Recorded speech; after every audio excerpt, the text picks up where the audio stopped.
पंजाब च weekend lockdown ते night curfew खत्म। इंडोर प्रोग्राम च 100 ते आउटडोर च 200 लोगों को शामिल होने की इजाजत। सिनेमा रेस्टोरेंट ते जिम खुलणगे। नियम तोड़न वाले सियासतदानां दे होणगे चलान। पंजाब च फिर खत्म होने किनारे कोरोना वैक्सीन। कोविशील्ड का स्टॉक खत्म। कोवैक्सीन का स्टॉक एक दिन का बचा। पंजाब सरकार ने केंद्र तो मंगी वैक्सीन। हरियाणा सिक्ख्या विभाग ने स्कूल खोलण दा लिया फैसला। 16 जुलाई तो 9वीं तो 12वीं तक दीआं लगणीआं क्लासां। 23 तरीक तो 6वीं तो 8वीं तक दे भी खुलणगे स्कूल। ऑनलाइन पढ़ाई भी रहेगी जारी। मिशन 2022 ਲਈ बीजेपी ने भी कसी कमर। चंडीगढ़ होई पंजाब इकाई की कोर कमेटी की मीटिंग। अश्विनी शर्मा सोम प्रकाश समेत पंजाब लीडरशिप रही मौजूद। पंजाब यूनिवर्सिटी गवर्नेंस रिफॉर्म्स नूं लैके विवाद। हाई लैवल कमेटी की रिपोर्ट से अकाली दल ने चक्के सवाल। कहा एजुकेशन सिस्टम बदलण लई बीजेपी ते आरएसएस यूनिवर्सिटी ते करना चाहुंदे ने कब्जा। पंजाब च गहरा सकता है बिजली संकट। तलवंडी साबो पावर प्लांट का तीजा यूनिट भी होया बंद। बाकी दोवें यूनिट पहला तो ही ने बंद। बरगाड़ी बेअदबी मामले च गिरफ्तार 6 डेरा प्रेमियों खिलाफ एसआईटी ने पेश किया चलान। फरीदकोट अदालत च एफआईआर नंबर 128 च चलान किया गया पेश। एससी कमीशन के चेयरमैन विजय सांपला ने लाए वड्डे इल्जाम। कहा पंजाब च नहीं हुंदी एससी वर्ग के लोगों की सुनवाई। इंसाफ दिवाउण लई कमीशन नूं हर वार आउणा पैंदा है अगे।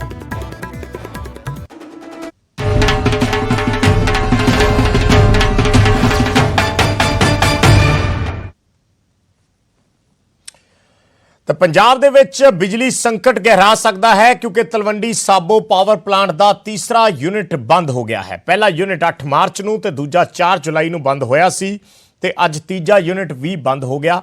रोपड़ थर्मल प्लांट के 3 यूनिट पहला ही बंद हो चुके हैं। सो पंजाब दे विच एक बार फिर बिजली संकट गहरा सकता है क्योंकि अत दी गर्मी पै रही है। मॉनसून का कोई अता पता नहीं। सरकार की जिहड़ी टेक है वह मॉनसून ते लगी हुई है। बाहरों भी सरकार ने बिजली खरीद के एक खप्पा पूरन की कोशिश जरूर की है पर फिर भी लोगों को वड्डे बिजली कट्टां का सामना करना पै रहा है। शहरों के विच वड्डे बिजली कट लग रहे हैं। दूसरे पासे किसान रो रहे हैं कि उन्होंने 8 तो 10 घंटे बिजली सप्लाई पूरी नहीं मिल रही। उन्होंने झोने की फसल सुक रही है। इस चीज़ को लैके लगातार हाहाकार मची हुई है। खबर आ रही है कि तीसरा यूनिट भी जिहड़ा है वो thermal power project Talwandi Sabo का बंद हो गया है। सो इस दे नाल पंजाब एक वड्डे बिजली संकट की जद दे विच फिर आ सकता है।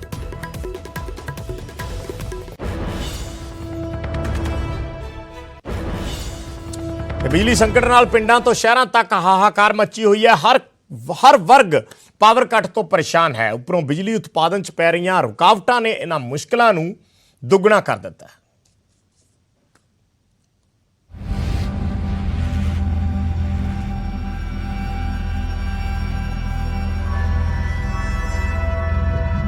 बिजली संकट तो पेंडू खेतर परेशान है। किसान नूं खेतां लई पूरी बिजली नहीं मिल रही। शहरी वर्ग भी पावर कट तो दुखी है। उद्योगां दी बत्ती भी गुल है। बिजली संकट दे नाल तराही मची हुई है। सरकार ने खेती सैक्टर नूं पूरी बिजली देण लई घरेलू खपतकारां दी बिजली कट्टी पर खेती लई भी पूरी बिजली नहीं मिल रही। सरकार भावें मोटरां लई 8 घंटे बिजली देण दा दावा करदी है पर साडी टीम जदों सरकारी दावे दी पड़ताल करन खेतां तक पहुंची तां किसानां दे दावे सरकार तो उल्ट निकले।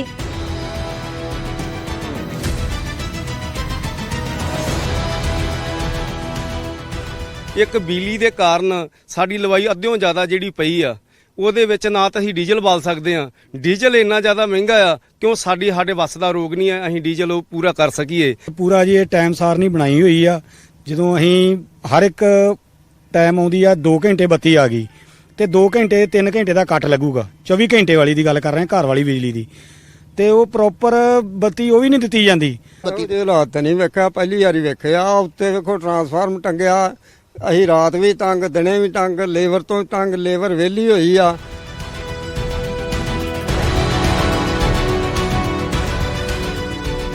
सिर्फ किसान ही नहीं शहरी खेतरां च भी लंबे कट लग रहे ने। बिजली कट्टां तो दुखी लोग सड़कां ते उतर रहे ने। देखो ये तो सरासर झूठ बोल रही सरकार, क्योंकि कल भी ਜਿਹੜੇ ਆ ਉਹ ਕੱਟ ਦੇਖਣ ਨੂੰ ਮਿਲੇ ਆ। ਬਾਨੇਬਾਜ਼ੀ ਕਰ ਰਹੀ ਹੈ। ਇਹ ਇਹਨਾਂ ਦੀ ਜਿਹੜੀ ਆ ਮਿਸ ਮੈਨੇਜਮੈਂਟ ਦਾ ਨਤੀਜਾ ਜਿਹੜਾ ਅੱਜ ਪੰਜਾਬ ਨੂੰ ਇਹ ਭੁਗਤਣਾ ਪੈ ਰਿਹਾ।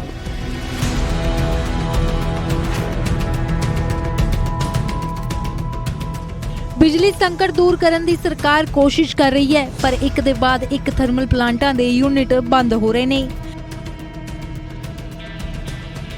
ਰੋਪੜ ਥਰਮਲ ਪਲਾਂਟ ਦਾ ਤੀਜਾ ਯੂਨਿਟ ਅਜੇ ਤੱਕ ਵੀ ਬੰਦ ਹੈ। ਮੁਰੰਮਤ ਦਾ ਕੰਮ ਜਾਰੀ ਹੈ, ਪਰ ਕਦੋਂ ਤੱਕ ਚੱਲੇਗਾ ਇਸ ਬਾਰੇ ਸਥਿਤੀ ਸਪਸ਼ਟ ਨਹੀਂ। ਮੈਂ ਥਰਮਲ ਪਲਾਂਟ ਘਨੌਲੀ ਦੇ ਵਿੱਚ 3 ਨੰਬਰ ਯੂਨਿਟ ਬੰਦ ਹੈਗਾ। ਉਹਦੇ ਕਾਰਨ ਕੁਝ ਪਹਿਲੇ ਹੀ ਸੰਕਟ ਸੀਗਾ, ਹੋਰ ਸੰਕਟ ਗਹਿਰਾ ਗਿਆ। ਪਿੰਡਾਂ ਦੇ ਵਿੱਚ ਪ੍ਰਾਪਤ ਲਾਈਟ ਨਾ ਆਉਣ ਕਾਰਨ ਜੀਰੀ ਨੂੰ ਝੋਨੇ ਨੂੰ ਆਪਾਂ ਪਾਣੀ ਨਹੀਂ ਪੂਰਾ ਲਾ ਰਹੇ।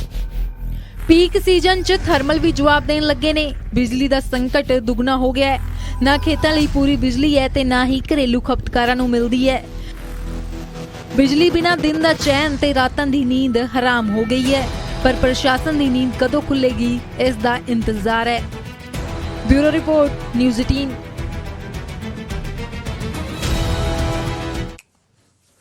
ਤੇ ਉਧਰ ਪੰਜਾਬ ਸਰਕਾਰ ਦਾ ਇਹ ਬਿਆਨ ਆਇਆ ਹੈ, ਪਾਵਰਕਾਮ ਦਾ ਇਹ ਬਿਆਨ ਹੈ ਕਿ ਪੰਜਾਬ 'ਚ ਜਲਦ ਬਿਜਲੀ ਕੱਟਾਂ ਤੋਂ ਰਾਹਤ ਮਿਲੇਗੀ। ਬਿਜਲੀ ਸਪਲਾਈ ਨੂੰ ਲੈ ਕੇ Punjab State Power Corporation Limited Powercom ਨੇ ਵੱਡਾ ਦਾਅਵਾ ਕੀਤਾ ਕਿ 3 ਦਿਨਾਂ ਤੱਕ ਸੂਬੇ ਦੇ ਜਿਹੜੇ ਹਾਲਾਤ ਨੇ ਉਹ ਸੁਧਰ ਜਾਣਗੇ। ਪਾਵਰ ਐਗਰੀਮੈਂਟ ਨੂੰ ਵੀ ਰਿਵਿਊ ਕੀਤਾ ਜਾ ਰਿਹਾ ਹੈ। ਇਹ ਵੇਣੂ ਪ੍ਰਸਾਦ ਜਿਹੜੇ ਇਸ ਵੇਲੇ ਐਮਡੀ ਨੇ ਪਾਵਰਕਾਮ ਦੇ, ਉਹਨਾਂ ਵੱਲੋਂ ਇਹ ਬਿਆਨ ਦਿੱਤਾ ਗਿਆ ਹੈ। 2 ਪੁਰਾਣੇ ਥਰਮਲ ਪਲਾਂਟ ਬੰਦ ਕਰਨ ਦੀ ਤਿਆਰੀ ਹੈ। ਬਾਕੀ ਬਿਜਲੀ ਸਮਝੌਤਿਆਂ ਤੇ ਵੀ ਵਿਚਾਰ ਕੀਤਾ ਜਾ ਰਿਹਾ ਹੈ। ਇਹ ਵੇਣੂ ਪ੍ਰਸਾਦ ਦਾ ਬਿਆਨ ਹੈ। ਉਹਨਾਂ ਕਿਹਾ ਹੈ ਕਿ ਤਲਵੰਡੀ ਸਾਬੋ 'ਚ ਆਈ ਦਿੱਕਤ ਨੂੰ ਲੈ ਕੇ ਕੰਪਨੀ ਨੂੰ ਪੈਨਲਟੀ ਨੋਟਿਸ ਭੇਜਿਆ ਗਿਆ ਹੈ। ਇਹ ਵੇਣੂ ਪ੍ਰਸਾਦ ਜਿਹੜੇ ਸੀਐਮਡੀ ਨੇ, ਚੀਫ ਮੈਨੇਜਿੰਗ ਡਾਇਰੈਕਟਰ ਨੇ ਇਸ ਵੇਲੇ ਪਾਵਰਕਾਮ ਦੇ, Punjab state Powercom limited PSPCL, ਉਹਨਾਂ ਵੱਲੋਂ ਇਹ ਬਿਆਨ ਦਿੱਤਾ ਗਿਆ ਹੈ ਕਿ ਅਗਲੇ 3 ਦਿਨਾਂ ਦੇ ਵਿੱਚ ਜਿਹੜਾ ਬਿਜਲੀ ਸੰਕਟ ਹੈ ਜਾਂ ਸੂਬੇ ਦੇ ਹਾਲਾਤ ਜਿਹੜੇ ਨੇ ਉਹ ਸੁਧਰ ਜਾਣਗੇ, ਬਿਜਲੀ ਸੰਕਟ ਘਟ ਜਾਵੇਗਾ। ਇਹ ਦਾਅਵਾ ਵੇਣੂ ਪ੍ਰਸਾਦ ਵੱਲੋਂ ਕੀਤਾ ਗਿਆ ਹੈ। ਨਾਲ ਦੀ ਨਾਲ ਉਹਨਾਂ ਨੇ ਕਿਹਾ ਹੈ ਕਿ ਜਿਹੜੇ ਪਾਵਰ ਐਗਰੀਮੈਂਟ ਹੈ ਉਹਨਾਂ ਨੂੰ ਅਸੀਂ ਰਿਵਿਊ ਕਰ ਰਹੇ ਹਾਂ। ਜਿਹੜੇ ਪ੍ਰਾਈਵੇਟ ਥਰਮਲ ਪਲਾਂਟਾਂ ਦੇ ਨਾਲ ਸਮਝੌਤੇ ਹੋਏ ਸੀ ਉਹਨਾਂ ਨੂੰ ਰਿਵਿਊ ਕੀਤਾ ਜਾ ਰਿਹਾ ਹੈ ਔਰ 2 ਜਿਹੜੇ ਪੁਰਾਣੇ ਥਰਮਲ ਪਲਾਂਟ ਨੇ ਉਹਨਾਂ ਨੂੰ ਬੰਦ ਕਰਨ ਦੀ ਤਿਆਰੀ ਹੈ। ਬਾਕੀ ਬਿਜਲੀ ਸਮਝੌਤਿਆਂ ਤੇ ਵੀ ਵਿਚਾਰ ਕੀਤਾ ਜਾ ਰਿਹਾ ਹੈ। ਤਲਵੰਡੀ ਸਾਬੋ 'ਚ ਆਈ ਦਿੱਕਤ ਨੂੰ ਲੈ ਕੇ ਕੰਪਨੀ ਨੂੰ ਪੈਨਲਟੀ ਨੋਟਿਸ ਭੇਜਿਆ ਗਿਆ। ਵਿਭਾਗ ਦੇ ਮੁਖੀ ਨੇ ਸਰ, ਕਿਸ ਤਰੀਕੇ ਦੇ ਨਾਲ ਇਸ ਸੰਕਟ ਤੋਂ ਬਾਹਰ ਨਿਕਲਣ ਦੀ ਪਲੈਨਿੰਗ ਜਿਹੜੀ ਇਸ ਵੇਲੇ ਕੀਤੀ ਜਾ ਰਹੀ ਹੈ? ਕਿਉਂਕਿ ਪਿਛਲੇ ਹਫਤੇ ਵੀ ਆਪਣੀ ਗੱਲਬਾਤ ਹੋਈ ਸੀ, ਮਾਨਸੂਨ ਦਾ ਵੀ ਇੰਤਜ਼ਾਰ ਕੀਤਾ ਜਾ ਰਿਹਾ ਸੀਗਾ ਔਰ ਦੂਜੇ ਪਾਸੇ ਨੈਸ਼ਨਲ ਗ੍ਰਿਡ ਤੋਂ ਵੀ ਬਿਜਲੀ ਖਰੀਦੀ ਜਾ ਰਹੀ ਸੀ, ਲੇਕਿਨ ਅਜੇ ਵੀ ਕਿੱਲਤ ਜਿਹੜੀ ਉਹ ਆ ਰਹੀ ਹੈ। ये डिमांड है अनयूजुअली बहुत हाई हो गया है। साढ़े तलवंडी साबो थर्मल प्लांट है, पहले 1 यूनिट चलता था, वो भी 50% कैपेसिटी तो चल रही। तलवंडी साबो प्राइवेट कंपनी है, उन्होंने तो असी ऑलरेडी पेनल्टी का नोटिस इशू किया, उन्होंने रिप्लाई वेट कर रहे हैं। रिप्लाई के मुताबिक असी पेनल्टी जरूर लगाएंगे। दूजा है कि थर्मल प्लांट रोपड़ है, वो साढ़े सरकारी PSPCL दे थर्मल प्लांट है, वो मेरे को उम्मीद है कि आज रात तो वो ऑपरेट हो जाएगा। ਕਿੰਨੇ ਦਿਨ ਲੱਗ ਸਕਦੇ ਕਿ ਨੋਰਮਲ ਹਾਲਾਤ ਬਣਨ 'ਚ ਕਿ ਲੋਕਾਂ ਨੂੰ ਬਿਜਲੀ ਦੀ ਪਰੇਸ਼ਾਨੀ ਨਾ ਆਵੇ, ਇੰਡਸਟਰੀ ਜਿਹੜੀ ਉਹ ਪ੍ਰੋਪਰ ਚੱਲ ਸਕੇ? मेरे ख्याल से तो ये 2-3 दिन की प्रॉब्लम है, उसके बाद सिस्टम शुड इम्प्रूव कंसिडरेबली। ਇੱਕ ਚਰਚਾ ਹੈ ਕਿ ਪਾਵਰ ਐਗਰੀਮੈਂਟ ਵੀ ਰੱਦ ਕਰਨ ਤੇ ਵਿਚਾਰ ਕਰ ਰਹੀ। ਮੁੱਖ ਮੰਤਰੀ ਨੇ ਵੀ ਕਿਹਾ ਸੀਗਾ ਕਿ ਸਮੀਖਿਆ ਕਰ ਰਹੇ ਹਾਂ। ਕੀ ਪਾਵਰ ਐਗਰੀਮੈਂਟ ਰੱਦ ਹੋ ਸਕਦੇ ਨੇ? ਕੀ ਤੁਹਾਡੇ ਵੱਲੋਂ ਕਾਨੂੰਨੀ ਸਲਾਹ ਲਿੱਤੀ ਜਾ ਰਹੀ ਹੈ? ਕੀ ਵਿਚਾਰ ਇਸ ਵੇਲੇ ਪੁਰਾਣੇ ਪਾਵਰ ਐਗਰੀਮੈਂਟ ਨੂੰ ਲੈ ਕੇ ਕੀਤਾ ਜਾ ਰਿਹਾ ਜੋ ਪ੍ਰਾਈਵੇਟ ਕੰਪਨੀਆਂ ਦੇ ਨਾਲ ਸੀ? ਇਸ ਦੇ ਬਾਰੇ ਆਲਰੇਡੀ CM ਸਾਹਿਬ ਨੇ ਦੱਸਿਆ ਸੀ, ਅਸੀਂ ਰਿਵਿਊ ਕਰ ਰਹੇ ਹਾਂ। पर बिजली बोर्ड ने ऑलरेडी 1-2 NTPC थर्मल प्लांट्स हैं, अंत्या, औरिया, दादरी थर्मल प्लांट हैं, वो बहुत पुराने प्लांट्स हैं, 25 साल से पुराना है। CM साहब तो ऑर्डर लेके असी ऑलरेडी रेगुलेटरी कमीशन में एक पिटीशन फाइल किया है, क्योंकि वो गवर्नमेंट ऑफ इंडिया का थर्मल प्लांट्स हैं। उन्होंने तो असी बहुत घट बिजली लेंदे हैं, फिर भी असी सानू फिक्सड कॉस्ट पूरा देना पैंदा है। 150 करोड़ रुपये असी बिजली का फिक्सड कॉस्ट देंदे हैं। सपोज वो साढ़े फेवर दे विच ऑर्डर हो जाते, लगभग मैं समझदा कि हर साल असी 150 करोड़ रुपये सेविंग्स कर सकते हैं। ਕੈਮਰਾਮੈਨ ਜਿੰਦਰ ਦੇ ਨਾਲ ਪੰਕਜ ਭਾਈ, ਨਿਊਜ਼ 18 ਚੰਡੀਗੜ੍ਹ। ਤੇ ਪੰਜਾਬ 'ਚ ਬਿਜਲੀ ਪਲਾਂਟਾਂ ਦੇ ਰਿਵਿਊ ਦੀ ਚਰਚਾ ਵਿਚਾਲੇ ਆਮ ਆਦਮੀ ਪਾਰਟੀ ਨੇ ਸੂਬਾ ਸਰਕਾਰ ਤੇ ਸ਼ਬਦੀ ਵਾਰ ਕੀਤੇ ਨੇ। ਉਹਨਾਂ ਕਿਹਾ ਹੈ ਕਿ ਪਿਛਲੇ 4.5 ਸਾਲ ਤੋਂ ਸਰਕਾਰ ਨੇ ਲੋਕਾਂ ਦੀ ਨਹੀਂ ਸੁਣੀ ਤੇ ਹੁਣ ਜਦ ਆਮ ਆਦਮੀ ਪਾਰਟੀ ਨੇ 300 ਯੂਨਿਟ ਮੁਫਤ ਬਿਜਲੀ ਦਾ ਐਲਾਨ ਕੀਤਾ ਤਾਂ ਸਰਕਾਰ ਨੀਂਦ ਤੋਂ ਜਾਗੀ ਹੈ। ਮੈਂ ਸਮਝਦਾ ਕਿ ਜੋ ਹੁਣ ਪੰਜਾਬ ਸਰਕਾਰ ਕਹਿ ਰਹੀ ਹੈ ਕਿ ਇਹ 3 ਥਰਮਲ ਪਾਵਰ ਪਲਾਂਟ ਦੇ ਜਿਹੜੇ ਐਗਰੀਮੈਂਟ ਹੈ ਉਹਨਾਂ ਨੂੰ ਰਿਵਿਊ ਕਰ ਰਹੀ ਹੈ, ਮੈਂ ਸਮਝਦਾ ਕਿ ਟੂ ਲਿਟਲ ਟੂ ਲੇਟ ਹੈ, ਕਿਉਂਕਿ ਅਸੀਂ ਪਿਛਲੇ 4.5 ਸਾਲਾਂ ਤੋਂ ਕਹਿੰਦੇ ਆ ਰਹੇ ਹਾਂ। ਵਿਧਾਨ ਸਭਾ ਦੇ ਵਿੱਚ ਖੁਦ ਆਪ ਅਸੀਂ ਕਈ ਵਾਰੀ ਪ੍ਰਾਈਵੇਟ ਮੈਂਬਰ ਬਿੱਲ ਵੀ ਦਿੱਤਾ ਹੈ ਔਰ ਵਾਈਟ ਪੇਪਰ ਹੈ ਜਿਹੜਾ ਉਹ ਸਾਰੇ ਫੈਕਟਸ ਦੇ ਨਾਲ ਸਰਕਾਰ ਕੋਲ ਪੇਸ਼ ਕੀਤਾ, ਪਰ 4.5 ਸਾਲ ਸਰਕਾਰ ਦੇ ਕੰਨਾਂ ਦੇ ਉੱਪਰ ਜੂ ਨਹੀਂ ਸਰਕੀ ਹੈਗੀ। ਤੇ ਜੋ ਅੱਜ ਹਾਲਾਤ ਬਣੇ ਪਏ ਨੇ ਕਿ ਇੱਕ ਪਾਸੇ ਪਿਛਲੇ ਸਮਿਆਂ ਦੇ ਵਿੱਚ 6000 ਕਰੋੜ ਦੇ ਕਰੀਬ ਹੈ ਜਿਹੜਾ ਉਹ ਬਿਨਾ ਪਾਵਰ ਪਰਚੇਜ਼ ਕੀਤੇ ਫਿਕਸ ਚਾਰजेस ਦੇ ਰੂਪ ਦੇ ਵਿੱਚ। ਤੇ ਇਸ ਸਮੇਂ ਦੇ ਵਿੱਚ ਅੱਜ ਪੰਜਾਬ ਸਰਕਾਰ ਨੇ ਵੀ ਇੱਕ ਫੈਸਲਾ ਕੀਤਾ ਹੈ। ਆਜ਼ਾਦੀ ਗੁਲਾਟੀਆਂ ਦੇ ਪਰਿਵਾਰਾਂ ਨੂੰ ਮੁਫਤ ਬਿਜਲੀ ਦੇਣ ਦਾ, ਯਾਨੀ ਉਹਨਾਂ ਦੇ ਬੱਚਿਆਂ ਅਤੇ ਪੋਤਿਆਂ ਤੱਕ ਨੂੰ 300 ਯੂਨਿਟ ਫ੍ਰੀ ਬਿਜਲੀ ਮਿਲੇਗੀ। ਪਹਿਲਾਂ ਸਿਰਫ ਫਰੀडम ਫਾਈਟਰਸ ਨੂੰ ਹੀ ਇਹ ਸਹੂਲਤ ਮਿਲਦੀ ਸੀ। ਪਹਿਲਾਂ 200 ਯੂਨਿਟ ਬਿਜਲੀ ਮੁਫਤ ਦਿੱਤੀ ਜਾਂਦੀ ਸੀ, ਹੁਣ 300 ਕਰ ਦਿੱਤੀ ਗਈ ਹੈ। ਔਰ ਇਸ ਦੇ ਨਾਲ ਫਰੀडम ਫਾਈਟਰਸ ਦੇ ਅੱਗੇ ਪਰਿਵਾਰ, ਉਹਨਾਂ ਦੇ ਬੱਚੇ ਔਰ ਉਹਨਾਂ ਦੇ ਪੋਤੇ ਪੋਤਰੀਆਂ, ਉਹਨਾਂ ਦੇ ਪਰਿਵਾਰਾਂ ਨੂੰ ਵੀ ਇਹ 300 ਯੂਨਿਟ ਮੁਫਤ ਬਿਜਲੀ ਦਿੱਤੀ ਜਾਏਗੀ। ਇਹ ਫੈਸਲਾ ਅੱਜ ਪੰਜਾਬ ਸਰਕਾਰ ਵੱਲੋਂ ਲਿਆ ਗਿਆ।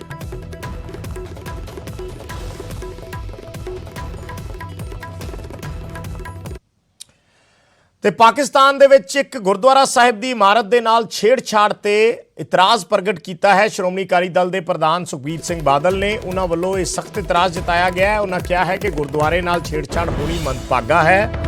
ਗੁਰਧਾਮਾਂ ਦਾ ਸਤਿਕਾਰ ਭਾਰਤ ਸਰਕਾਰ ਨੂੰ ਯਕੀਨੀ ਬਣਾਉਣਾ ਚਾਹੀਦਾ ਹੈ। ਦਰਅਸਲ ਮੁਲਤਾਨ 'ਚ ਪੈਂਦੇ ਪਿੰਡ ਮਖਦੂਮਪੁਰ ਦੇ ਵਿੱਚ ਇੱਕ ਗੁਰਦੁਆਰਾ ਸਾਹਿਬ ਸੁਸ਼ੋਭਿਤ ਹੈ ਔਰ ਉਸ ਗੁਰਦੁਆਰਾ ਸਾਹਿਬ ਸ਼੍ਰੀ ਗੁਰੂ ਨਾਨਕ ਦੇਵ ਜੀ ਨਾਲ ਸੰਬੰਧਿਤ ਹੈ।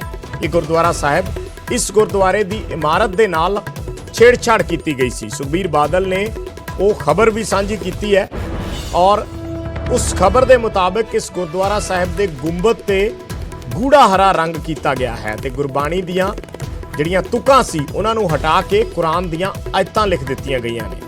ਇਮਾਰਤ ਦੇ ਵਿੱਚ ਹੁਣ ਇੱਕ ਸਕੂਲ ਚਲਾਇਆ ਜਾ ਰਿਹਾ ਹੈ ਔਰ ਉਸ ਨੂੰ ਲੈ ਕੇ ਸੁਖਬੀਰ ਬਾਦਲ ਵੱਲੋਂ ਇਹ ਖਬਰ ਸਾਂਝੀ ਕਰਦੇ ਹੋਏ ਇਸ ਤੇ ਇਤਰਾਜ਼ ਜਤਾਇਆ ਗਿਆ ਕਿ ਭਾਰਤ ਸਰਕਾਰ ਨੂੰ ਦੂਜੇ ਦੇਸ਼ਾਂ ਦੇ ਵਿੱਚ ਖਾਸ ਕਰਕੇ ਪਾਕਿਸਤਾਨ 'ਚ ਪੈਂਦੇ ਗੁਰਦੁਆਰਾ ਸਾਹਿਬਾਨਾਂ ਦੀ ਜਿਹੜਾ ਸਤਿਕਾਰ ਹੈ ਉਸ ਨੂੰ ਬਰਕਰਾਰ ਰੱਖਣਾ ਚਾਹੀਦਾ ਹੈ।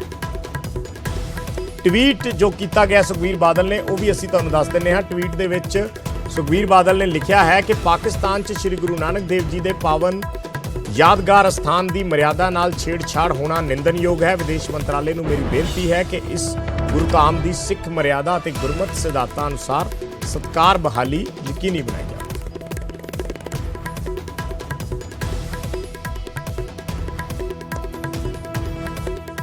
ਉਧਰ ਸ਼੍ਰੀ ਕਰਤਾਰਪੁਰ ਸਾਹਿਬ ਦਾ ਲਾਂਘਾ ਖੋਲ੍ਹਣ ਦੀ ਮੰਗ ਵੀ ਇੱਕ ਵਾਰੀ ਫਿਰ ਜ਼ੋਰ ਫੜ ਚੁੱਕੀ ਹੈ। ਪਾਕਿਸਤਾਨ ਗੁਰਦੁਆਰਾ ਪ੍ਰਬੰਧਕ ਕਮੇਟੀ ਨੇ ਪਹਿਲ ਕੀਤੀ ਹੈ। ਜਥੇਦਾਰ ਅਤੇ ਐਸਜੀਪੀਸੀ ਪ੍ਰਧਾਨ ਨੂੰ ਸੱਦਿਆ ਗਿਆ। ਕਰਤਾਰਪੁਰ ਸਾਹਿਬ ਜਥੇਦਾਰ ਗਿਆਨੀ ਹਰਪ੍ਰੀਤ ਸਿੰਘ ਵੀ ਜਿਹੜੇ ਨੇ ਉਹ ਲਾਂਘਾ ਖੋਲ੍ਹਣ ਦੀ ਮੰਗ ਕਰ ਚੁੱਕੇ ਨੇ, ਕਿਉਂਕਿ ਕਰੋਨਾ ਕਾਰਨ ਕਰਤਾਰਪੁਰ ਸਾਹਿਬ ਦਾ ਲਾਂਘਾ ਪਿਛਲੇ ਕਾਫੀ ਸਮੇਂ ਤੋਂ ਬੰਦ ਪਿਆ। ਸੰਗਤ ਵੀ ਲਾਂਘਾ ਖੋਲ੍ਹਣ ਦੀ ਮੰਗ ਕਰ ਰਹੀ ਹੈ। ਸੋ ਹੁਣ ਪਾਕਿਸਤਾਨ ਸਰਕਾਰ ਨੇ ਪਾਕਿਸਤਾਨ ਗੁਰਦੁਆਰਾ ਪ੍ਰਬੰਧਕ ਕਮੇਟੀ ਨੇ ਪਹਿਲ ਕੀਤੀ ਹੈ। ਜਥੇਦਾਰ ਅਤੇ ਐਸਜੀਪੀਸੀ ਪ੍ਰਧਾਨ ਨੂੰ ਕਰਤਾਰਪੁਰ ਸਾਹਿਬ ਬੁਲਾਇਆ ਗਿਆ। ਜਥੇਦਾਰ ਗਿਆਨੀ ਹਰਪ੍ਰੀਤ ਸਿੰਘ ਵੀ ਲਾਂਘਾ ਖੋਲ੍ਹਣ ਦੀ ਮੰਗ ਲਗਾਤਾਰ ਕਰ ਚੁੱਕੇ ਨੇ। ਕਰੋਨਾ ਦੇ ਕਾਰਨ ਦੱਸ ਦਈਏ ਕਿ ਕਰਤਾਰਪੁਰ ਸਾਹਿਬ ਲਾਂਘਾ ਕਾਫੀ ਦੇਰ ਤੋਂ ਬੰਦ ਪਿਆ ਹੈ। ਪਾਕਿਸਤਾਨ ਗੁਰਦੁਆਰਾ ਕਮੇਟੀ ਨੇ ਹੁਣ ਬੁਲਾਇਆ ਹੈ ਐਸਜੀਪੀਸੀ ਪ੍ਰਧਾਨ ਨੂੰ ਔਰ ਭਾਰਤ ਦੇ ਵਿੱਚ ਵੀ ਇਹ ਮੰਗ ਜ਼ੋਰ ਨਾਲ ਉੱਠਣ ਲੱਗੀ ਹੈ।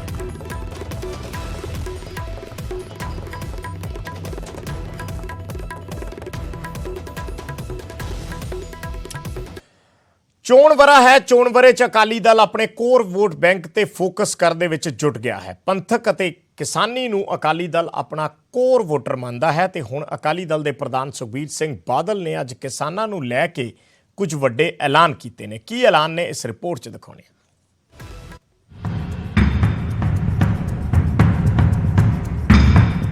ਦਿੱਲੀ ਦੇ ਬਾਰਡਰਾਂ ਤੇ ਖੇਤੀ ਕਾਨੂੰਨਾਂ ਦੇ ਖਿਲਾਫ ਸੰਘਰਸ਼ ਕਰ ਰਹੇ ਕਿਸਾਨਾਂ ਨੇ 7 ਮਹੀਨੇ ਦੇ ਮੋਰਚੇ ਦੌਰਾਨ ਏਕੇ ਦਾ ਸਬੂਤ ਦਿੱਤਾ ਹੈ। ਇਹ ਏਕਾ ਸਿਆਸੀ ਤੌਰ ਤੇ ਕਿਸਾਨਾਂ ਦੀ ਪਕੜ ਨੂੰ ਮਜ਼ਬੂਤ ਕਰਦਾ ਹੈ। ਇਹੀ ਵਜ੍ਹਾ ਹੈ ਕਿ ਹਰ ਸਿਆਸੀ ਜਥੇਬੰਦੀ ਕਿਸਾਨ ਧਿਰਾਂ ਦਾ ਵਿਸ਼ਵਾਸ ਜਿੱਤਣਾ ਚਾਹੁੰਦੀ ਹੈ। ਸੁਖਬੀਰ ਬਾਦਲ ਨੇ ਕਿਸਾਨੀ ਅੰਦੋਲਨ ਦੌਰਾਨ ਜਾਨ ਗਵਾਉਣ ਵਾਲੇ ਕਿਸਾਨਾਂ ਦੇ ਪਰਿਵਾਰਾਂ ਦੇ ਨਾਲ ਸਰਕਾਰੀ ਨੌਕਰੀ ਦਾ ਵਾਅਦਾ ਕੀਤਾ ਹੈ। ਸੁਖਬੀਰ ਨੇ ਵਾਅਦਾ ਕੀਤਾ ਕਿ ਜੇ ਪੰਜਾਬ 'ਚ ਅਕਾਲੀ ਦਲ ਤੇ ਬਸਪਾ ਦੀ ਸਰਕਾਰ ਬਣੀ ਤਾਂ ਅੰਦੋਲਨ ਦੌਰਾਨ ਜਾਨ ਗਵਾਉਣ ਵਾਲੇ ਕਿਸਾਨਾਂ ਦੇ ਪਰਿਵਾਰ 'ਚ ਇੱਕ ਸਰਕਾਰੀ ਨੌਕਰੀ ਦਿੱਤੀ ਜਾਵੇਗੀ। ਬੱਚਿਆਂ ਦੀ ਪੜ੍ਹਾਈ ਤੇ ਪਰਿਵਾਰ ਦੀ ਹੈਲਥ ਇੰਸ਼ੋਰੈਂਸ ਦਾ ਖਰਚਾ ਵੀ ਸਰਕਾਰ ਚੁੱਕੇਗੀ। ਜਿਨ੍ਹਾਂ ਦੇ ਬਜ਼ੁਰਗਾਂ ਨੇ, ਭਰਾਵਾਂ ਨੇ, ਉਹਨਾਂ ਦੀ ਮਾਤਾ ਨੇ ਸ਼ਹਾਦਤ ਦਿੱਤੀ ਹੈ ਸੰਘਰਸ਼ ਵਾਸਤੇ, ਉਸ ਪਰਿਵਾਰ ਦੇ ਇੱਕ ਜੀ ਨੂੰ ਸਰਕਾਰੀ ਨੌਕਰੀ, ਉਹਨਾਂ ਦੇ ਜਿਹੜੇ ਬੱਚੇ ਹੈ, ਉਸ ਪਰਿਵਾਰ ਦੇ ਬੱਚੇ ਸਾਰਿਆਂ ਨੂੰ ਪੋਸਟ ਗ੍ਰੈਜੂਏਸ਼ਨ ਤੱਕ ਸਾਰੀ ਪੜ੍ਹਾਈ ਮੁਫਤ ਦਿੱਤੀ ਜਾਊਗੀ ਤੇ ਉਹਨਾਂ ਦੇ ਪਰਿਵਾਰ ਦੀ ਸਾਰੀ ਮੈਡੀਕਲ ਇੰਸ਼ੋਰੈਂਸ ਕੀਤੀ ਜਾਊਗੀ। ਸੁਖਬੀਰ ਬਾਦਲ ਨੇ ਕਿਸਾਨਾਂ ਦੇ ਬਹਾਨੇ ਦੂਜੀਆਂ ਧਿਰਾਂ ਤੇ ਨਿਸ਼ਾਨੇ ਵੀ ਸਾਧੇ ਤੇ ਅਕਾਲੀ ਦਲ ਨੂੰ ਹੀ ਅਸਲ ਕਿਸਾਨ ਹਿਤੈਸ਼ੀ ਪਾਰਟੀ ਦੱਸਿਆ।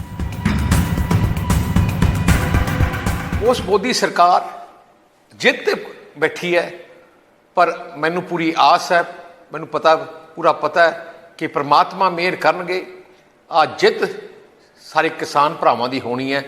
ਸੋ ਮੈਂ ਪਾਰਟੀ ਤਰਫੋਂ, ਪਾਰਟੀ ਪ੍ਰਧਾਨ ਹੋਣ ਦੇ ਨਾਤੇ ਮੈਂ ਅੱਜ ਆ ਕਮਿਟਮੈਂਟ ਸਾਰੇ ਪੰਜਾਬੀਆਂ ਨੂੰ ਕਰਨਾ ਹੈ।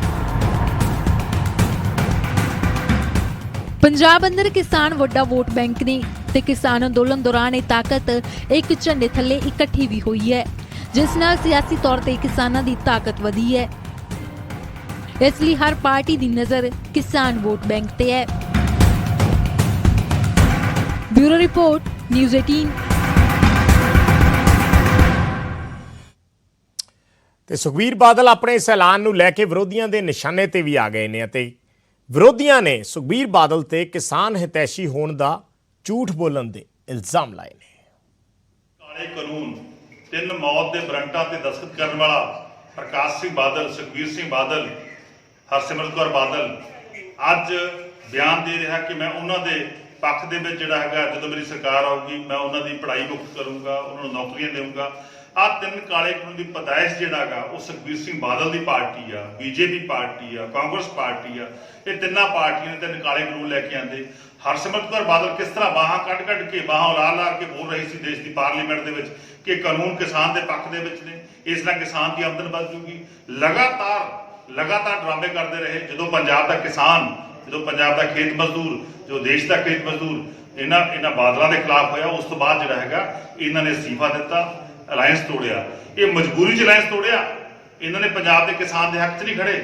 ਲਗਾਤਾਰ ਕਿਸਾਨਾਂ ਤੋਂ 70 ਸਾਲ ਕਿਸਾਨਾਂ ਦੀਆਂ ਵੋਟਾਂ ਲੈ ਕੇ, ਕਿਸਾਨਾਂ ਤੇ ਰਾਜ ਕਰਕੇ ਅੰਤਮ ਬਾਤ ਕਿਸਾਨ। ਵੀਰ ਬਾਦਲ ਆ ਪਤਾ ਨਹੀਂ ਛੋਟੇ ਵੱਡੇ ਭਰਾ ਹੀ ਇਹਨਾਂ 'ਚ ਗੱਪ ਮਾਰਨ ਦਾ ਕੰਪੀਟੀਸ਼ਨ ਚੱਲ ਰਿਹਾ ਕਿ ਕੌਣ ਵੱਡੀ ਗੱਪ ਮਾਰੇ। ਕੇਜਰੀਵਾਲ ਬਈ ਇੱਥੇ ਝੂਠ ਬੋਲ ਕੇ ਗਿਆ ਵੀ ਮੈਂ 300 ਯੂਨਿਟ ਸਰਕਾਰ ਆਏਗੀ ਤਾਂ ਮੁਫਤ ਕਰ ਦਾਂਗਾ, ਔਰ ਸੁਖਬੀਰ ਬਾਦਲ ਇਹ ਗੱਲ ਸਮਝ ਨਹੀਂ ਲੱਗਦੀ ਬਈ ਆਪਣੇ ਟਾਈਮ ਦੇ ਉੱਪਰ 10 ਸਾਲ 'ਚ ਤੁਸੀਂ ਕਿਸੇ ਕਿਸਾਨ ਦਾ ਕਰਜ਼ਾ ਮਾਫ ਕੀਤਾ? ਅਸੀਂ ਅੱਜ ਦੀ ਡੇਟ ਦੇ ਅੰਦਰ 7000 ਕਰੋੜ ਰੁਪਈਆ ਕਿਸਾਨਾਂ ਦਾ ਕਰਜ਼ਾ ਮਾਫ ਕੀਤਾ। ਅਸੀਂ ਜਿਹੜੇ ਗੱਪੀ ਲੋਕ ਆ ਉਹ ਗੱਪ ਮਾਰਦੇ ਆ, ਇਹ ਗੱਪ ਸਿਆਸਤ ਦਾ ਪਰਦਾ ਹੈ। ਤੇ ਕਿਸਾਨ ਆਗੂ ਹਰਿੰਦਰ ਸਿੰਘ ਲੱਖੋਵਾਲ ਨੇ ਸੁਖਬੀਰ ਬਾਦਲ ਦੇ ਇਸ ਐਲਾਨ ਦੀ ਹਮਾਇਤ ਕੀਤੀ ਹੈ ਤੇ ਕਿਹਾ ਕਿ ਸਾਰੀਆਂ ਸਰਕਾਰਾਂ ਦਿੱਲੀ ਮੋਰਚੇ 'ਚ ਮ੍ਰਿਤਕ ਕਿਸਾਨਾਂ ਦੇ ਪਰਿਵਾਰਾਂ ਬਾਰੇ ਸੋਚਣ। ਨੂੰ ਇਹੀ ਬੇਨਤੀ ਕਰਦੇ ਆ, ਕੈਪਟਨ ਸਾਹਿਬ ਨੂੰ ਬੇਨਤੀ ਕਰਦੇ ਆ ਵੀ ਜਿਹੜੇ ਸ਼ਹੀਦ ਹੋ ਗਿਆ ਉਹ ਵੀ ਨੌਕਰੀਆਂ ਦੇਣ। ਭਾਵੇਂ ਹਰਿਆਣੇ ਦੀ ਸਰਕਾਰ ਆ, ਭਾਜਪਾ ਸਰਕਾਰ ਆ, ਜੇ ਉਹ ਕਿਸਾਨਾਂ ਦੇ ਹਿਤੈਸ਼ੀ ਆਪਦੇ ਆਪ ਨੂੰ ਕਹਾਉਂਦੇ ਤਾਂ ਉਹ ਹਰਿਆਣਾ ਸਰਕਾਰ ਵੀ ਨੌਕਰੀਆਂ ਦੇਵੇ, ਯੂਪੀ ਸਰਕਾਰ ਵੀ ਦੇਵੇ ਤੇ ਰਾਜਸਥਾਨ ਵੀ ਜਿਹੜੀਆਂ ਸਰਕਾਰਾਂ ਨੇ ਜਿਹੜੇ ਇਸ ਅੰਦੋਲਨ ਵਿੱਚ ਕਿਸਾਨ ਸਾਡੇ ਸ਼ਹੀਦ ਹੋਏ ਉਹਨਾਂ ਦੇ ਬੱਚਿਆਂ ਨੂੰ ਨੌਕਰੀਆਂ ਦੇਵੇ, ਉਹਨਾਂ ਦੀਆਂ ਜਿਹੜੀਆਂ ਘਰ ਵਾਲੀਆਂ ਨੇ ਉਹਨਾਂ ਨੂੰ ਵਿਧਵਾ ਪੈਨਸ਼ਨ ਲਾਵੇ, ਕਿਉਂਕਿ ਅਸੀਂ ਕਿਸਾਨਾਂ ਵੱਲੋਂ ਉਹ ਸ਼ਹੀਦ ਕਰਾਰ ਦਿੱਤੇ ਗਏ। ਮਿਸ਼ਨ 2022 ਚ ਲੱਗੀ ਪੰਜਾਬ ਭਾਜਪਾ, ਜਿਸ ਦਾ ਅਸੀਂ ਜ਼ਿਕਰ ਕਰ ਰਹੇ ਹਾਂ। ਅੱਜ ਕੋਰ ਕਮੇਟੀ ਦੀ ਇੱਕ ਬੈਠਕ ਹੋਈ। ਹਾਈ ਕਮਾਨ ਵੱਲੋਂ BL ਸੰਤੋਸ਼ ਬੈਠਕ 'ਚ ਸ਼ਾਮਲ ਹੋਏ। ਪੰਜਾਬ ਭਾਜਪਾ ਦੇ ਪ੍ਰਧਾਨ ਅਸ਼ਵਨੀ ਸ਼ਰਮਾ ਮੌਜੂਦ ਸਨ। ਉਸ ਤੋਂ ਇਲਾਵਾ ਕੇਂਦਰੀ ਰਾਜ ਮੰਤਰੀ ਸੋਮ ਪ੍ਰਕਾਸ਼ ਬੈਠਕ ਦਾ ਹਿੱਸਾ ਸੀ। ਭਾਜਪਾ ਦੀ ਕੋਰ ਕਮੇਟੀ ਦੇ ਸਾਰੇ ਮੈਂਬਰ ਅੱਜ ਸ਼ਾਮਿਲ ਰਹੇ। ਭਾਜਪਾ ਨੇ ਆਪਣੀ ਰਣਨੀਤੀ ਬਣਾਉਣੀ ਸ਼ੁਰੂ ਕਰ ਦਿੱਤੀ ਹੈ, ਪਰ ਫਿਲਹਾਲ ਭਾਜਪਾ ਨੂੰ ਸਥਾਨਕ ਪੱਧਰ ਤੇ ਬਹੁਤ ਦਿੱਕਤਾਂ ਦਾ ਸਾਹਮਣਾ ਕਰਨਾ ਪੈ ਰਿਹਾ ਹੈ, ਕਿਉਂਕਿ ਕਿਸਾਨ ਅੰਦੋਲਨ ਚੱਲ ਰਿਹਾ ਔਰ ਖਾਸ ਤੌਰ ਤੇ ਕਿਸਾਨਾਂ ਨੇ ਬੀਜੇਪੀ ਨੂੰ ਬੀਜੇਪੀ ਆਗੂਆਂ ਦਾ ਵਿਰੋਧ ਕਰਨ ਦੇ ਐਲਾਨ ਕੀਤੇ ਹੋਏ ਨੇ। ਜਿੱਥੇ ਕਿਤੇ ਬੀਜੇਪੀ ਆਪਣਾ ਪ੍ਰੋਗਰਾਮ ਰੱਖਦੀ ਹੈ ਜਾਂ ਜਿੱਥੇ ਕਿਤੇ ਵੱਡੇ ਆਗੂ ਜਾਂਦੇ ਨੇ, ਉੱਥੇ ਹੀ ਕਿਸਾਨ ਉਹਨਾਂ ਦਾ ਵਿਰੋਧ ਕਰਨ ਪਹੁੰਚ ਜਾਂਦੇ ਨੇ। ਸੋ ਇਸ ਕਰਕੇ ਬੀਜੇਪੀ ਆਪਣੀ ਇੱਕ ਰਣਨੀਤੀ ਬਣਾਉਣ 'ਚ ਜੁਟ ਗਈ ਹੈ। ਅੱਜ ਕੋਰ ਕਮੇਟੀ ਦੀ ਮੀਟਿੰਗ ਹੋਈ ਹੈ ਔਰ ਇਸ ਮੀਟਿੰਗ ਤੋਂ ਬਾਅਦ ਇਹ ਦੇਖਣਾ ਹੋਏਗਾ ਕਿ ਕੀ ਬੀਜੇਪੀ ਅਗਲੇ ਦਿਨਾਂ ਦੇ ਵਿੱਚ ਕਿਸਾਨਾਂ ਦੇ ਨਾਲ ਕੋਈ ਗੱਲਬਾਤ ਕਰਦੀ ਹੈ ਜਾਂ ਕੋਈ ਕੋਸ਼ਿਸ਼ ਕਰਦੀ ਹੈ ਕਿ ਇਸ ਮਸਲੇ ਦਾ ਕੋਈ ਹੱਲ ਕੱਢਿਆ ਜਾਵੇ। ਬੀਜੇਪੀ ਦੀ ਕੋਰ ਕਮੇਟੀ ਦੀ ਬੈਠਕ ਹੋਈ। ਕੇਂਦਰੀ ਰਾਜ ਮੰਤਰੀ ਸੋਮ ਪ੍ਰਕਾਸ਼ ਨੇ ਮੰਤਰੀ ਜੀ ਕੀ ਕੁਝ ਬੈਠਕ ਦੇ ਵਿੱਚ ਚਰਚਾ ਹੋਈ? BL ਸੰਤੋਸ਼ ਹੋਰੀ ਖਾਸ ਤੌਰ ਤੇ ਦਿੱਲੀ ਤੋਂ ਆਏ ਸੀ।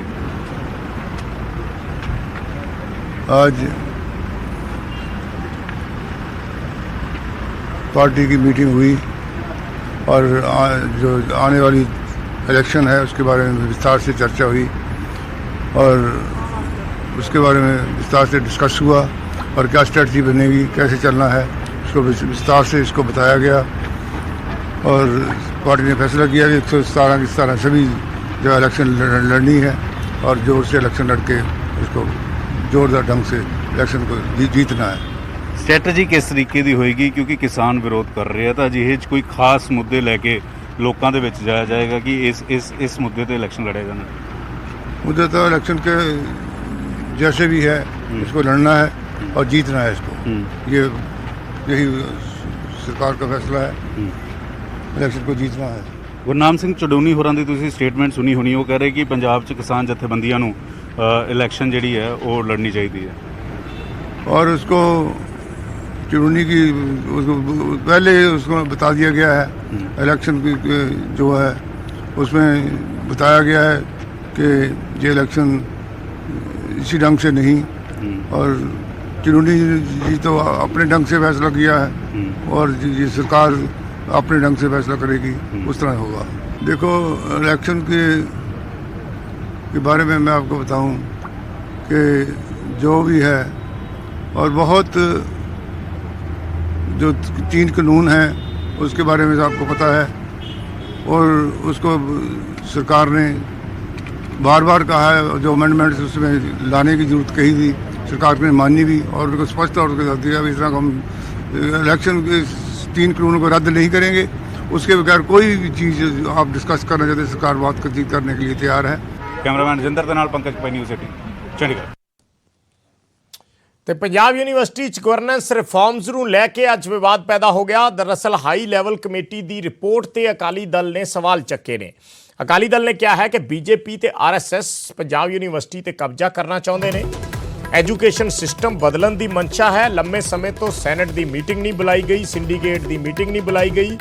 ਪੰਜਾਬ ਯੂਨੀਵਰਸਿਟੀ ਯਾਨੀ PU ਚੋਂ ਪੰਜਾਬ ਨੂੰ ਕੱਢਣ ਦੀ ਕੋਸ਼ਿਸ਼ ਕੀਤੀ ਗਈ ਹੈ। ਇਹ ਇਲਜ਼ਾਮ ਅਕਾਲੀ ਦਲ ਵੱਲੋਂ ਲਾਏ ਗਏ ਨੇ। ਅਕਾਲੀ ਦਲ ਨੇ ਕਿਹਾ ਹੈ ਕਿ ਹਾਈ ਲੈਵਲ ਕਮੇਟੀ 'ਚ ਕੋਈ ਮੈਂਬਰ ਸਿੰਡੀਕੇਟ ਜਾਂ ਸੈਨੇਟ ਤੋਂ ਨਹੀਂ।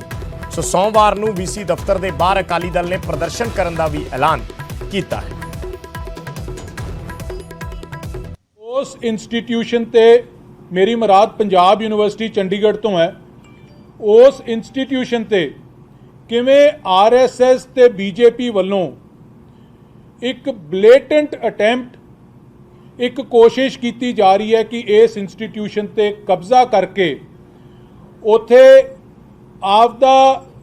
ਆਪਦੀ ਸੋਚ ਮੁਤਾਬਕ, ਆਪਦੀ ਲਾਈਨ ਆਫ ਥਿੰਕਿੰਗ ਮੁਤਾਬਕ, ਆਪਦੇ ਥਾਟ ਪ੍ਰੋਸੈਸ ਮੁਤਾਬਕ ਕਿਵੇਂ ਉੱਥੇ ਐਜੂਕੇਸ਼ਨ ਸਿਸਟਮ ਨੂੰ ਚੇਂਜ ਕਰਕੇ ਪੰਜਾਬ ਦੇ ਨੌਜਵਾਨਾਂ ਦਾ ਤੇ ਇਸ ਇਲਾਕੇ ਦੇ ਨੌਜਵਾਨਾਂ ਦਾ ਬ੍ਰੇਨ ਵਾਸ਼ ਕਰਕੇ ਇੱਕ ਆਪਦਾ ਥਾਟ ਪ੍ਰੋਸੈਸ ਉਹਦੇ ਵਿੱਚ ਪਾਇਆ ਜਾਵੇ। ਪੰਜਾਬ ਯੂਨੀਵਰਸਿਟੀ ਚੋਂ ਹੁਣ ਇੱਕ ਕੋਸ਼ਿਸ਼ ਕੀਤੀ ਗਈ ਕਿ ਪੰਜਾਬ ਦਾ ਕੰਟਰੋਲ ਡਾਇਲਿਊਟ ਕਰ ਦਈਏ। ਇੱਕ ਤਰ੍ਹਾਂ ਨਾਲ PU ਚੋਂ ਪੰਜਾਬ ਨੂੰ ਕੱਢਣ ਦੀ ਸਾਜ਼ਿਸ਼ ਕੀਤੀ ਗਈ।